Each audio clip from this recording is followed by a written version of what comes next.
तो आज के इस वीडियो में मैं आप सभी को आज बताने जा रहा हूँ भारतीय अर्थशास्त्र। ठीक है, भारतीय जो अर्थशास्त्र है इसके जितने भी क्वेश्चन हैं सभी क्वेश्चन इस वीडियो के माध्यम से आपको बताने जा रहे हैं। देखिए, भारतीय अर्थशास्त्र से ये टॉप 100 क्वेश्चन है। ठीक है, जितने भी ये सभी क्वेश्चन हैं ये सब टॉप क्वेश्चन है जो एग्जाम में पूछा गया क्वेश्चन है। ठीक है, अगर आप बिहार एसएससी, यूपी पुलिस या झारखंड एसएससी या कोई भी कंपटीशन के लिए ये जो क्वेश्चन है ये सभी ही महत्वपूर्ण क्वेश्चन है। ठीक है, चलिए वीडियो को शुरू करते हैं। दोस्तों, वीडियो शुरू करने से पहले आपसे एक रिक्वेस्ट है, मेरे अभिकृत स्टडी पॉइंट को अगर अभी तक आपने सब्सक्राइब नहीं किया है तो चैनल को सब्सक्राइब अभी कर लीजिए। ठीक है, और बगल में बेल आइकन भी होगा उसको भी प्रेस कर दीजिएगा। चलिए वीडियो को शुरू करते हैं पहला क्वेश्चन के साथ। ठीक है, पहला क्वेश्चन है, ठीक है, अमर्त्य सेन द्वारा लिखी गई पुस्तक का नाम क्या है? ठीक है, तो इसका आंसर हो जाएगा दी ट्राफ ऑफ मार्केट इकोनॉमिक्स। ठीक है, चले जाते हैं अगला क्वेश्चन में। दूसरा नंबर है, चित्रा सुब्रमण्यम द्वारा लिखी गई पुस्तक का नाम क्या है? तो इसका आंसर हो जाएगा इंडिया इज फॉर सेल। ठीक है, चलिए तीसरा नंबर क्वेश्चन है, भारत में पहला राज्य कौन सा है जिसने राज्य स्तरीय मानव विकास रिपोर्ट जारी किया है? ठीक है, तो इसका आंसर हो जाएगा मध्य प्रदेश। ठीक है, चले जाते हैं अगला क्वेश्चन में। अगला क्वेश्चन है चौथा नंबर। ठीक है, योजना काल के पास राष्ट्रीय आय में किस क्षेत्र का योगदान सबसे अधिक रहा है? ठीक है, तो इसका आंसर हो जाएगा कृषि क्षेत्र का योगदान सबसे अधिक रहा है। चले जाते हैं अगला क्वेश्चन में, राजकोषीय घाटा से क्या तात्पर्य है? ठीक है, तो इसका आंसर हो जाएगा बजटीय घाटे का योग और सरकार का बाजार ऋण तथा दायित्व। छठा नंबर क्वेश्चन है, मुद्रा संकुचन का महत्वपूर्ण कारण कौन सा होता है? इसका आंसर हो जाएगा माल एवं सेवाओं की पूर्ति की तुलना में मुद्रा की पूर्ति में कमी। ठीक है, चले जाते हैं अगला क्वेश्चन में। अगला क्वेश्चन है 7 नंबर। ठीक है, कोयले की सबसे मोटी परत भारत में कहाँ पाई जाती है? तो इसका आंसर हो जाएगा सिंगरौली में जो कोयले की सबसे मोटी परत पाई जाती है। चलिए 8 नंबर क्वेश्चन है, ठीक है, संवैधानिक स्थिति के अनुसार मुख्य रूप से खनिजों पर अधिकार किसका होता है? तो इसका आंसर हो जाएगा ये राज्य सरकार का ये अधिकार होता है। ठीक है, चले जाते हैं 9 नंबर क्वेश्चन में, सार्वजनिक क्षेत्रों से आप क्या समझते हैं, इसका क्या तात्पर्य होता है? इसका आंसर हो जाएगा वाणिज्य एवं व्यापार पर सरकार का नियंत्रण होता है। चलिए अगला क्वेश्चन है 10 नंबर, औद्योगिकरण की रणनीति और उद्योग का विकास कौन सी पंचवर्षीय योजना के अंतर्गत आता है? इसका आंसर हो जाएगा द्वितीय पंचवर्षीय योजना के अंतर्गत आता है। 11 नंबर क्वेश्चन है, 11वीं पंचवर्षीय योजना के अंतर्गत किस राज्य की घरेलू उत्पादन विकास दर सर्वाधिक रही है? इसका आंसर हो जाएगा बिहार का। ठीक है, बिहार का। 12 नंबर क्वेश्चन है, भारत में न्यूनतम आवश्यकता तथा गरीबी विरोधी कार्यक्रम की अवधारणाएं पंचवर्षीय योजनाओं में किसके न प्रदत्त है? ठीक है, इसका आंसर हो जाएगा पंचवर्षीय योजना। ठीक है, चलिए जाते हैं अगला क्वेश्चन में। अगला क्वेश्चन है 13 नंबर, जानकी रमन का समिति किस उद्देश्य से बनाई गई थी? इसका आंसर हो जाएगा बैंकों की प्रतिभूतियों के सौदे की जांच हेतु। ठीक है, जो ये जानकी रमन जो समिति है, ठीक है, वो बैंकों की प्रतिभूतियों के सौदे की जांच हेतु। ठीक है, चलिए अगला क्वेश्चन है, मुक्त व्यापार से आप क्या समझते हैं? इसका आंसर हो जाएगा आयात एवं निर्यात पर कोई प्रतिबंध नहीं होता है। ठीक है, चलिए 15 नंबर क्वेश्चन है, भारत में सर्वाधिक शाखाएं किस विदेशी बैंक का है? ठीक है, तो भारत में सर्वाधिक शाखाएं हैं ये स्टैंडर्ड चार्टर्ड बैंक का। ठीक है, ये विदेशी बैंक है स्टैंडर्ड चार्टर्ड बैंक, इसका जो शाखा है भारत में सर्वाधिक है। चलिए आते हैं अगला क्वेश्चन में। अगला क्वेश्चन है, भारतीय स्टेट बैंक द्वारा देश में पहला तैरता हुआ एटीएम कहाँ स्थापित किया गया है? ठीक है, इसका आंसर हो जाएगा कोचीन में। ठीक है, कोचीन में भारतीय स्टेट बैंक का पहला जो तैरता हुआ एटीएम है। ठीक है, चलिए आते हैं अगला क्वेश्चन। अगला क्वेश्चन है 17 नंबर, ग्रामीण विकास के लिए ऋण प्रदान करने वाला नाबार्ड है, ये क्या है? यह एक प्रकार का बैंक है। ठीक है, नाबार्ड क्या है? ये बैंक है। 18 नंबर क्वेश्चन है, राष्ट्रीय कृषि एवं ग्रामीण विकास बैंक की स्थापना किस पंचवर्षीय योजना काल में की गई थी? ठीक है, इसका आंसर हो जाएगा छठी पंचवर्षीय योजना काल में। ठीक है, छठी पंचवर्षीय योजना काल में राष्ट्रीय कृषि एवं ग्रामीण विकास बैंक की स्थापना की गई थी। जाते हैं अगला क्वेश्चन में। अगला क्वेश्चन है 19 नंबर। ठीक है, भारत में नए निजी बैंकों की स्थापना के लिए कितनी न्यूनतम चुकता पूंजी होना आवश्यक होता है, ठीक है। इसका आंसर हो जाएगा 200 करोड़ रुपया, ठीक है। 200 करोड़ रुपया के लिए निजी बैंक की स्थापना हो सकता है। जब तक 200 करोड़ रुपया नहीं होगा तब तक निजी बैंक की स्थापना नहीं होगा। चलिए आते हैं 20 नंबर क्वेश्चन है, भारतीय यूनिट ट्रस्ट यानी कि यूटीआई की स्थापना किस वर्ष की गई थी? इसका आंसर हो जाएगा 1964 ईस्वी में यूटीआई की स्थापना की गई थी। 21 नंबर क्वेश्चन है, भारत की सबसे बड़ी म्यूचुअल फंड संस्था कौन सा है? इसका आंसर हो जाएगा यूटीआई, ठीक है, यूटीआई। चलिए आते हैं अगला क्वेश्चन में। अगला क्वेश्चन है 22 नंबर, भारतीय जीवन बीमा निगम एलआईसी की स्थापना किस वर्ष की गई थी? इसका आंसर हो जाएगा 1956 ईस्वी में, ठीक है। 1956 ईस्वी में एलआईसी की स्थापना हुई थी। चलिए आते हैं अगला क्वेश्चन 23 नंबर है, भारत में स्टॉक एक्सचेंज का नियमन करने वाली बॉडी है? इसका आंसर हो जाएगा सेबी, ठीक है। 24 नंबर क्वेश्चन है, भारतीय प्रतिभूति एवं विनिमय बोर्ड की स्थापना कब की गई थी? इसका आंसर हो जाएगा 1988 ईस्वी में की गई थी, ठीक है। किसकी स्थापना? भारतीय प्रतिभूति एवं विनिमय बोर्ड की स्थापना 1988 ईस्वी में। चलिए अगला क्वेश्चन में आ जाते हैं। अगला क्वेश्चन है 25 नंबर, भारतीय प्रतिभूति एवं विनिमय बोर्ड की को वैधानिक दर्जा प्रदान कब किया गया है? इसका आंसर हो जाएगा 30 अप्रैल 1992 ईस्वी को, ठीक है। चलिए आते हैं अगला क्वेश्चन, ये 26 नंबर क्वेश्चन है, शेयर बाजार पर प्रभावशाली नियंत्रण किसके द्वारा रखा जाता है? ठीक है, तो ये हो गया, इसका आंसर हो जाएगा सेबी, ठीक है, सेबी। चलिए अगला क्वेश्चन है 27 नंबर, भारत में मान्यता प्राप्त स्टॉक एक्सचेंजों की संख्या कितनी है? इसका आंसर हो जाएगा 24, ठीक है। भारत में स्टॉक एक्सचेंजों की संख्या कितनी है? तो ये 24 है। चलिए आते हैं अगला क्वेश्चन 28 नंबर में। 28 नंबर क्वेश्चन है, भारत का सबसे पुराना स्टॉक एक्सचेंज है? तो इसका आंसर हो जाएगा बम्बई स्टॉक एक्सचेंज, ठीक है, बम्बई स्टॉक एक्सचेंज। चलिए 29 नंबर क्वेश्चन है, बॉम्बे स्टॉक एक्सचेंज की स्थापना कब हुई थी? इसका आंसर हो जाएगा 1875 ईस्वी में बॉम्बे स्टॉक एक्सचेंज की स्थापना हुई थी। चलिए आते हैं अगला क्वेश्चन 30 नंबर। 30 नंबर क्वेश्चन है, दलाल स्ट्रीट कहाँ पर स्थित है? तो इसका आंसर हो जाएगा मुंबई में। दलाल स्ट्रीट है जो ये मुंबई में स्थित है। ठीक है। आज है 31 नंबर क्वेश्चन में, भारतीय रिजर्व बैंक का राष्ट्रीयकरण किया गया था, ये कब किया गया था? तो ये 1949 ईस्वी में किया गया था। 32 नंबर क्वेश्चन है, भारतीय रिजर्व बैंक की खुला बाजार कार्यवाही का अर्थ है क्रय और विक्रय, तो इसका आंसर हो जाएगा सरकारी बॉन्डों का, ठीक है। 33 नंबर क्वेश्चन है, भारत में किस तरह की अर्थव्यवस्था है? इसका आंसर हो जाएगा मिश्रित है। भारत में मिश्रित अर्थव्यवस्था है, ठीक है। चलिए आते हैं अगला क्वेश्चन में। अगला क्वेश्चन है, मिश्रित अर्थव्यवस्था किसका उल्लेख करती है? ठीक है, तो इसका आंसर हो जाएगा सार्वजनिक और निजी क्षेत्रों दोनों का अस्तित्व। चलिए 35 नंबर क्वेश्चन है, बंद अर्थव्यवस्था वह अर्थव्यवस्था है जिसमें न तो निर्यात और न ही आयात होता है, ठीक है। चलिए 36 नंबर क्वेश्चन है, भारत में कुल श्रम शक्ति का लगभग कितना भाग कृषि में लगा हुआ है? इसका आंसर हो जाएगा 52% भाग, ठीक है। 52% भाग है जो भारत में श्रम शक्ति भाग है जो कृषि में लगा हुआ है 52%, ठीक है। चलिए आते हैं अगला क्वेश्चन में। अगला क्वेश्चन है 37 नंबर, छिपी हुई या अदृश्य बेरोजगारी क्या है? इसका आंसर हो जाएगा सीमांत भौतिक उत्पादक शून्य होती है। 38 नंबर क्वेश्चन है, राष्ट्रीय ग्रामीण विकास संस्थान कहाँ पर अवस्थित है? इसका आंसर हो जाएगा हैदराबाद में, ठीक है। ये इंपॉर्टेंट क्वेश्चन है, राष्ट्रीय ग्रामीण विकास संस्थान कहाँ पर है? तो ये हैदराबाद में स्थित है। चलिए अगला क्वेश्चन 40 नंबर है, संरचनात्मक बेरोजगारी का कारण क्या है? इसका आंसर हो जाएगा अपर्याप्त उत्पादन क्षमता, ठीक है। अपर्याप्त उत्पादन क्षमता से संरचनात्मक बेरोजगारी होता है।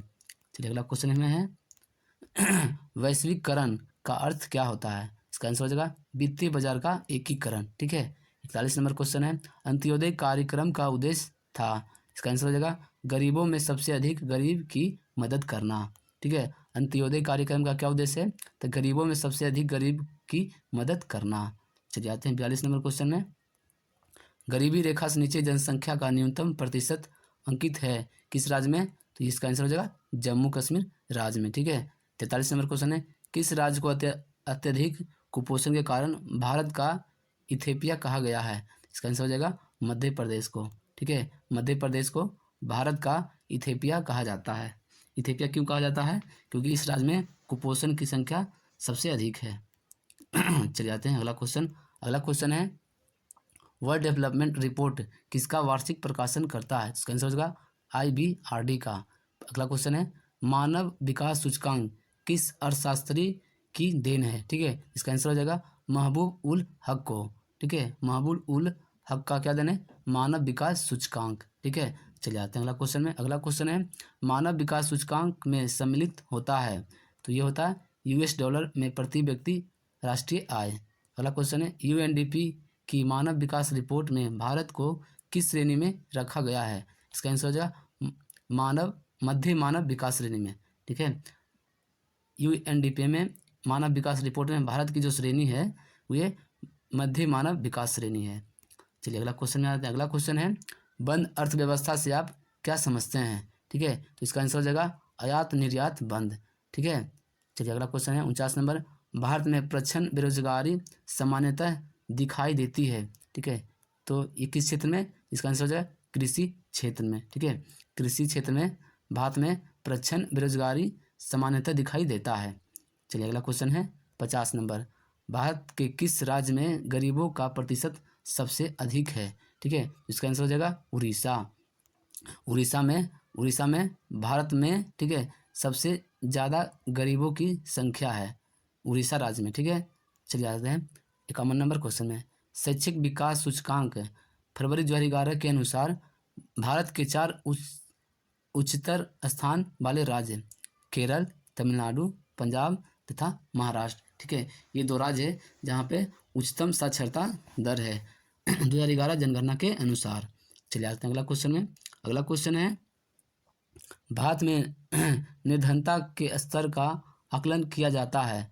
इसका आंसर हो जाएगा परिवार के उपभोग व्यय के आधार पर। अगला क्वेश्चन है कौन सा असमानता घटाने का उपाय नहीं है? इसका आंसर हो जाएगा अर्थव्यवस्था का उदारीकरण। 54 नंबर क्वेश्चन है वह सत्य होगा कि भारत को परिभाषित किया जाए? इसका आंसर हो जाएगा एक श्रम अधिक वाली अर्थव्यवस्था के रूप में। अगला क्वेश्चन है अल्प विकसित देशों में गरीबी का मुख्य कारण है। ठीक है, तो इसका आंसर हो जाएगा आय में असमानता। चलिए अगला क्वेश्चन में आते हैं। अगला क्वेश्चन है हरित सूचकांक किसके द्वारा विकसित किया गया था? इसका आंसर हो जाएगा संयुक्त राष्ट्र पर्यावरण कार्यक्रम के द्वारा। ठीक है, हरित जो सूचकांक है ये किसके द्वारा विकसित किया गया है? तो ये संयुक्त राष्ट्र पर्यावरण कार्यक्रम के द्वारा। चलिए अगला क्वेश्चन है, ठीक है, कौन सा मानव विकास सूचकांक में शामिल नहीं होता है? तो ये सामाजिक असमानता है जो ये मानव विकास में शामिल नहीं होता है। अगला क्वेश्चन है भारतीय अर्थव्यवस्था के उत्तरदायी का अग्रदूत किसको कहा जाता है? इसका आंसर है डॉक्टर मनमोहन सिंह को। ठीक है, डॉक्टर मनमोहन सिंह को भारतीय अर्थव्यवस्था के उदारीकरण का अग्रदूत माना जाता है। ठीक है, ये मनमोहन सिंह को। अगला क्वेश्चन है किसके द्वारा भ्रष्टाचार से लड़ाई के लिए नागरिकों की मार्गदर्शिका निकाली गई है? इसका आंसर हो जाएगा केंद्रीय सतर्कता आयोग के द्वारा। ठीक है, चलिए आते हैं अगला क्वेश्चन में। अगला क्वेश्चन है वास्तविक मजदूरी का प्रमुख निर्धारण माना जाता है ये मुद्रा की क्रय शक्ति पर। अगला क्वेश्चन है सहभागिता नोट किससे संबंधित है? तो इसका आंसर हो जाएगा विदेशी संस्थागत निवेश के द्वारा। अगला क्वेश्चन है MCX क्या है? ये हो गया स्टॉक एक्सचेंज है। अगला क्वेश्चन है भारत में राष्ट्रीय आवास बैंक किसकी एक पूर्ण स्वामित्व वाली समानुषंगी के रूप में स्थापित है? इसका आंसर हो जाएगा भारतीय रिजर्व बैंक। ठीक है, चलिए अगला क्वेश्चन में आ जाते हैं। 64 नंबर क्वेश्चन है भारत में रुपये का अवमूल्यन पहली बार किस वर्ष किया गया था? इसका आंसर हो जाएगा 1949 में। ठीक है, ये भी क्वेश्चन इंपॉर्टेंट है। भारत में रुपये का अवमूल्यन पहली बार कब हुआ था? तो ये 1949 में हुआ था। अगला क्वेश्चन है स्वतंत्र भारत की अर्थव्यवस्था के संदर्भ में कौन सी एक सर्वप्रथम घटित होने वाली घटना थी? इसका आंसर हो जाएगा बैंकिंग रेगुलेशन एक्ट के अधिनियम। ठीक है, 66 नंबर क्वेश्चन है वह कौन सा बैंक है जिसने कृषकों के पास आसानी से पहुंचने के लिए किसान क्लब बनाए गए हैं? इसका आंसर हो जाएगा क्षेत्रीय ग्रामीण बैंक। ठीक है, क्षेत्रीय ग्रामीण बैंक वह बैंक है जो जिसमें कृषकों के पास आसानी से पहुंचने के लिए किसान क्लब बनाए गए हैं। ठीक है, चलिए अगला क्वेश्चन में आ जाते हैं। अगला क्वेश्चन है नई मुद्रा यूरो किस वर्ष प्रारंभ की गई थी? ठीक है, इसका आंसर हो जाएगा 1999 ईस्वी में। ठीक है, यूरो जो है मुद्रा है ये 1999 ईस्वी से शुरू की गई थी। चले आते हैं, अगला क्वेश्चन है, 1 रुपये के नोट पर हस्ताक्षर किसका होता है? तो इसका आंसर हो जाएगा वित्त मंत्रालय के सचिव का हस्ताक्षर होता है 1 रुपये के नोट पर। ठीक है, एक से जो ज़्यादा होता है ये होता है 1 रुपये से ज़्यादा का नोट होता है उस पर RBI के गवर्नर का हस्ताक्षर होता है। चले जाते हैं अगला क्वेश्चन में, भारतीय रिजर्व बैंक के द्वारा नगद कोष अनुपात में कमी की जाती है, इसका साख सृजन का प्रभाव होगा। ठीक है, इसका आंसर हो जाएगा वृद्धि। ठीक है, चलिए आते हैं अगला क्वेश्चन में। अगला क्वेश्चन है 70 नंबर, मुद्रा प्रसार की दर के नीचे जाने का तात्पर्य कीमतों की घटना नहीं है, यह सत्य या असत्य है? इसका आंसर हो जाएगा 1999। ठीक है, 71 नंबर क्वेश्चन है, प्रथम क्षेत्रीय ग्रामीण बैंक की स्थापना किस वर्ष की गई थी? इसका आंसर हो जाएगा 1975 ईस्वी में। अगला क्वेश्चन है, किस वर्ष नाबार्ड की स्थापना हुई थी? इसका आंसर हो जाएगा 1982 ईस्वी में नाबार्ड की स्थापना हुई थी। ठीक है, नाबार्ड की जो स्थापना हुई थी ये किस वर्ष हुई थी? तो ये 1982 ईस्वी में हुई थी। ठीक है, ये क्षेत्रीय ग्रामीण बैंक की स्थापना कब हुई थी?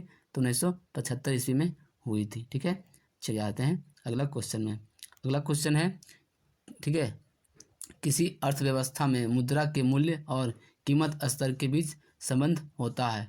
इसका आंसर हो जाएगा ये प्रतिलोम होता है। अगला क्वेश्चन है, भारतीय रिजर्व बैंक करेंसी नोट जारी करता है। ठीक है, इसका आंसर हो जाएगा नियत न्यूनतम आरक्षण प्रणाली के अंतर्गत। अगला क्वेश्चन है, स्टैगफ्लेशन स्थित है, इसका हो जाएगा गतिरोध और मुद्रास्फीति की। ठीक है, चलिए आते हैं अगला क्वेश्चन में। अगला क्वेश्चन है 76 नंबर, भारत में सिक्के जारी करने के लिए कौन सी अधिकृत है? इसका आंसर हो जाएगा वित्त मंत्रालय। ठीक है, वित्त मंत्रालय है जो भारत में सिक्के जारी करने के लिए अधिकृत होता है। चलिए अगला क्वेश्चन है 77 नंबर, यूनाइटेड कॉमर्शियल बैंक का मुख्यालय कहाँ स्थित है? तो इसका आंसर हो जाएगा कोलकाता में स्थित है। ठीक है, कोलकाता में स्थित है यूनाइटेड कॉमर्शियल बैंक का मुख्यालय। चलिए अगला क्वेश्चन है 78 नंबर, भारत में मुद्रा एवं साख का नियंत्रण किया जाता है, तो ये किया जाता है RBI के द्वारा। ठीक है, RBI के द्वारा किया जाता है भारत में, RBI के द्वारा भारत में RBI के द्वारा भारत में मुद्रा एवं साख का नियंत्रण किया जाता है। चलिए अगला क्वेश्चन है, ठीक है, मुद्रा आपूर्ति किसके द्वारा नियंत्रित की जाती है? ठीक है, इसका आंसर हो जाएगा RBI के द्वारा की जाती है। अगला क्वेश्चन है, भारत में मौद्रिक नीति कौन बनाता है? इसका आंसर हो जाएगा भारतीय रिजर्व बैंक। ठीक है, भारतीय रिजर्व बैंक है जो भारत में मौद्रिक नीति बनाता है। ठीक है, चलिए अगला क्वेश्चन है, भारत में ग्रामीण अवस्थापना विकास कोष कार्यक्रम के क्रियान्वित करने वाली मुख्य संस्था कौन सी है? इसका आंसर हो जाएगा नाबार्ड। चलिए अगला क्वेश्चन में आते हैं। अगला क्वेश्चन है 82 नंबर, भारत में दशमलवी मुद्रा प्रणाली शुरू की गई थी किस वर्ष? इसका आंसर हो जाएगा 1957 ईस्वी में। ये भी क्वेश्चन इंपॉर्टेंट है, ये क्वेश्चन बार बार पूछा जाता है। ठीक है, भारत में दशमलव मुद्रा प्रणाली कब शुरू की गई थी? तो ये 1957 ईस्वी में। चलिए आते हैं अगला क्वेश्चन में, फेडरल रिजर्व किस देश का एक वित्तीय संगठन है? ठीक है, इसका आंसर हो जाएगा USA का। USA का है ये फेडरल रिजर्व जो है, ये USA देश का एक वित्तीय संगठन है। ठीक है, चलिए अगला क्वेश्चन में आ जाते हैं, ग्रामीण बैंकों की कार्यकारी समूह की सिफारिश के फलस्वरूप शुरू में 5 ग्रामीण प्रादेशिक बैंक स्थापित किए गए। ये कब किया गया था? इसका आंसर हो जाएगा 1975 ईस्वी में। तो जाते हैं अगला क्वेश्चन में। अगला क्वेश्चन है, मानव विकास सूचकांक किसने बनाया था? ठीक है, ये बनाया था UNDP ने। मानव विकास सूचकांक किसके द्वारा बनाया गया है? तो ये UNDP के द्वारा बनाया गया है। चलिए अगला क्वेश्चन है, तेंदुलकर समिति ने भारत में गरीबी रेखा के नीचे की जनसंख्या का प्रतिशत कितना आकलित किया है? इसका आंसर हो जाएगा 2%। ठीक है, 2%। चलिए अगला क्वेश्चन है, हमारे देश में बैंकों द्वारा सामान्य अधिकतम कितनी अवधि के लिए घरेलू सावधि जमाओं को स्वीकार किया जाता है? इसका आंसर हो जाएगा 10 वर्ष। ठीक है, 10 वर्ष तक। ठीक है, 10 वर्ष तक घरेलू सावधि जमाओं का स्वीकार किया जाता है। चलिए अगला क्वेश्चन में आ जाते हैं। अगला क्वेश्चन है, किसी अर्थव्यवस्था में क्षेत्रों को सार्वजनिक और निजी में किस आधार पर वर्गीकृत किया जाता है? इसका आंसर हो जाएगा उद्यमों का स्वामित्व पर। अगला क्वेश्चन है, जैसे जैसे अर्थव्यवस्था विकसित होती है तो राष्ट्रीय आय में तृतीय क्षेत्र का अंश क्या होता है? इसका आंसर हो जाएगा, इसका अंश बढ़ता है। ठीक है, इसका जो अंश होता है वो बढ़ता जाता है। ठीक है, ठीक है, अर्थव्यवस्था विकसित होता है तो राष्ट्रीय आय में तृतीय क्षेत्र में क्या होता है? अंश बढ़ता है। चलिए अगला क्वेश्चन में आ जाते हैं, भारत की राष्ट्रीय आय का प्रमुख स्रोत क्या है? इसका आंसर हो जाएगा कृषि क्षेत्र। ठीक है, कृषि क्षेत्र है जो भारत का राष्ट्रीय आय का प्रमुख स्रोत है। चलिए अगला क्वेश्चन में आ जाते हैं। अगला क्वेश्चन है, ठीक है, देश में राष्ट्रीय न्यायाधीश की स्थापना कब हुई थी? इसका आंसर हो जाएगा 1950 ईस्वी में हुई थी। अगला क्वेश्चन है, केंद्रीय सांख्यिकी संगठन CSO की स्थापना कब हुई थी? इसका आंसर हो जाएगा 1956 ईस्वी में हुई थी। ठीक है, अगला क्वेश्चन है, राष्ट्रीय आय है, ठीक है, इसका आंसर हो जाएगा उत्पादन लागत पर निबल देशी उत्पादन। ठीक है, चलिए अगला क्वेश्चन यहाँ आ जाते हैं। अगला क्वेश्चन है 93 नंबर, भारत की राष्ट्रीय आय का अनुमानित होता है? इसका आंसर हो जाएगा केंद्रीय सांख्यिकी संगठन के द्वारा। 94 नंबर क्वेश्चन है, 94 नंबर क्वेश्चन है, किस राज्य के प्रति व्यक्ति आय सबसे अधिक है? इसका आंसर हो जाएगा गोवा। ठीक है, गोवा राज्य है जहाँ पे प्रति व्यक्ति आय सबसे अधिक है। ठीक है, एक और क्वेश्चन है, भारत की राष्ट्रीय आय का अनुमानित होता है तो ये केंद्रीय सांख्यिकी संगठन के द्वारा। ठीक है, चलिए अगला क्वेश्चन है, भारत में चालू मूल्य पर प्रति व्यक्ति न्यूनतम आय वाला राज्य कौन सा है? इसका आंसर हो जाएगा बिहार राज्य। ठीक है, बिहार राज्य में है जो ये प्रति व्यक्ति आय न्यूनतम है। ठीक है, चलिए आते हैं अगला क्वेश्चन में। अगला क्वेश्चन है, 1968 में भारत में प्रति व्यक्ति न्यूनतम आय 20 रुपये थी। ठीक है, यह सर्वप्रथम अभिनिश्चय किया था, किसने किया था? तो ये दादा भाई नौरोजी ने किया था। अगला क्वेश्चन है, डेन का सिद्धांत किसने प्रतिपादित किया था? इसका आंसर हो जाएगा गोविंद रनाडे ने। अगला क्वेश्चन है, भारत में राष्ट्रीय आय का आकलन सबसे पहले किसने किया था? इसका आंसर हो जाएगा दादा भाई नौरोजी। ये भी क्वेश्चन इंपॉर्टेंट है। ठीक है, भारत में राष्ट्रीय आय का आकलन सबसे पहले किसने किया था? तो ये दादा भाई नौरोजी ने किया था। चलिए अगला क्वेश्चन में आ जाता है 99 नंबर, भारत में राष्ट्रीय आय समंकों का आकलन किसके द्वारा किया जाता है? तो इसका आंसर हो जाएगा केंद्रीय सांख्यिकी संगठन के द्वारा किया जाता है। अगला क्वेश्चन है, आर्थिक विकास की बेहतर माप कौन सी होती है? ठीक है, तो ये होगी प्रति व्यक्ति आय से। चलिए अगला क्वेश्चन है, प्रति व्यक्ति आय निकालने के लिए राष्ट्रीय आय को भाग दिया जाता है। ठीक है, तो ये किससे भाग दिया जाता है? तो इसका आंसर हो जाएगा देश की कुल जनसंख्या से। ठीक है, तो प्रति व्यक्ति आय निकालने के लिए ये देश की कुल जनसंख्या से भाग दिया जाता है राष्ट्रीय आय से। ठीक है, चलिए अगला क्वेश्चन में आ जाते हैं। अगला क्वेश्चन है, भारत में राष्ट्रीय आय के बारे में सही कथन है। ठीक है, तो इसका आंसर हो जाएगा संयुक्त रूप से कृषि और उद्योग की अपेक्षा सेवाओं का प्रतिशत हिस्सा अधिक होता है। अगला क्वेश्चन है, ग्रेसम का नियम किससे संबंधित है? ठीक है, इसका आंसर हो जाएगा मुद्रा प्रचलन से। ये भी क्वेश्चन इंपॉर्टेंट है कि ग्रेसम का नियम किससे संबंधित है? तो ये मुद्रा प्रचलन से संबंधित है ग्रेसम का नियम। चलिए अगला क्वेश्चन में आ जाते हैं, हवाला क्या है? इसका आंसर हो जाएगा हवाला एक विदेशी मुद्रा विनिमय का अवैध कारोबार है। ठीक है, हवाला है जो एक अवैध एक कारोबार है विदेशी मुद्रा विनिमय का। ठीक है दोस्तों, आज हमने आपको भारतीय अर्थशास्त्र से आपको सभी जो टॉप 100 क्वेश्चन इस वीडियो के माध्यम से आपको बताए हैं। ठीक है, तो आप हमें कमेंट करके बताइए कि आपको वीडियो कैसा लगा और इसमें से सबसे बेस्ट क्वेश्चन कौन है। आप अगर कोई एग्ज़ाम दिए होंगे तो आपको कौन सा क्वेश्चन इस क्वेश्चन में से आया है। ठीक है, अगर वीडियो अच्छा लगा हो तो लाइक कीजिए और अपने दोस्तों को शेयर कीजिए। अगर अभी तक आपने मेरे यूट्यूब चैनल अभिकृत स्टडी पॉइंट को सब्सक्राइब नहीं किए हैं तो चैनल को सब्सक्राइब कर लीजिए।